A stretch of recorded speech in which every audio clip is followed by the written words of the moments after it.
আসসালামু আলাইকুম সম্মানিত ভিউয়ার্স, আজকে আলোচনা করব ড্যাশলোর সিরাপ সম্পর্কে বিস্তারিত। ড্যাশলোর সিরাপ সম্পর্কে এ টু জেড আলোচনা করব। তো চলুন শুরু করা যাক। ড্যাশলোর সিরাপটি তৈরি করেছে ওরিয়ন ফার্মাসিউটিক্যাল নামের একটা টপ কোম্পানি। ড্যাশলোর একটা জনপ্রিয় ওষুধ। এই ড্যাশলোর সিরাপটি পরিমাণ হচ্ছে 60 মিলি। ত্রন্দামুক্ত অতি কার্যকরী অ্যান্টিহিস্টামিন হচ্ছে এই ড্যাশলোর সিরাপটি। অ্যান্টিহিস্টামিন জাতীয় ওষুধ। এই সিরাপটি সম্পর্কে আজকে থাকছে এর নির্দেশনা বা কাজ কী, এই সিরাপটির কাজ কী, কেন খায়, খাওয়ার নিয়ম কী, পার্শ্ব প্রতিক্রিয়া কী, গর্ভাবস্থায় সেবন করা যাবে কি না, বিস্তারিত আলোচনা করব। তো শুরু করার আগে আপনাদের কাছে একটা অনুরোধ রইল, ভিডিওটাতে লাইক কমেন্ট শেয়ার করবেন এবং নতুন নতুন ভিডিও পেতে চ্যানেলটিকে সাবস্ক্রাইব করে পাশে থাকবেন বলে আশা রাখি। তো চলুন শুরু করা যাক। এই ড্যাশলোর সিরাপটির কাজ কি? ড্যাশলোর সিরাপটির কাজ হচ্ছে সিজনাল এবং পেরিনাল অ্যালার্জি, যেমন হাঁচি, নাক দিয়ে পানি পড়া, নাক চুলকানি, নাক বন্ধ হয়ে যাওয়া উপশম করে এই ড্যাশলোর সিরাপটি।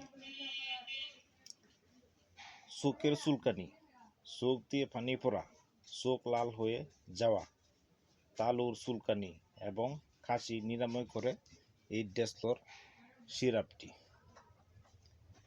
এছাড়াও আর্টিকেরিয়া, চর্মের চুলকানি ও লাল দাগ উপশম করে এই ড্যাশলোর সিরাপটি। দেখছেন কত কাজ করে এই একটা সিরাপ। তো চলুন জেনে নেওয়া যাক এই সিরাপটির খাওয়ার নিয়ম কি। যাদের বয়স 6 মাস থেকে 11 মাস তাদের জন্য হচ্ছে 2 মিলি দৈনিক একবার। যাদের বয়স 1 থেকে 2 বছর তাদের জন্য হচ্ছে 2.5 মিলি দৈনিক একবার। যাদের বয়স 6 থেকে 11 মাস বা একটু বেশি তাদের জন্য হচ্ছে 2 মিলি দৈনিক একবার। যাদের বয়স 1 থেকে 5 বছর তাদের জন্য হচ্ছে 2.5 মিলি দৈনিক একবার।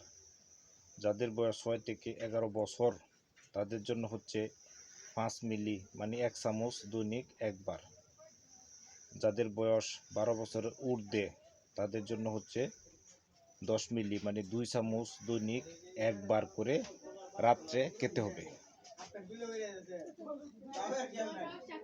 এর পার্শ্ব প্রতিক্রিয়া কি? পার্শ্ব প্রতিক্রিয়া হচ্ছে মাথা ব্যথা, বমি বমি ভাব, তন্দ্রা, চন্ন, ঝিমুনি ইত্যাদি। গর্ভাবস্থা এবং স্তনদানকালে ব্যবহার।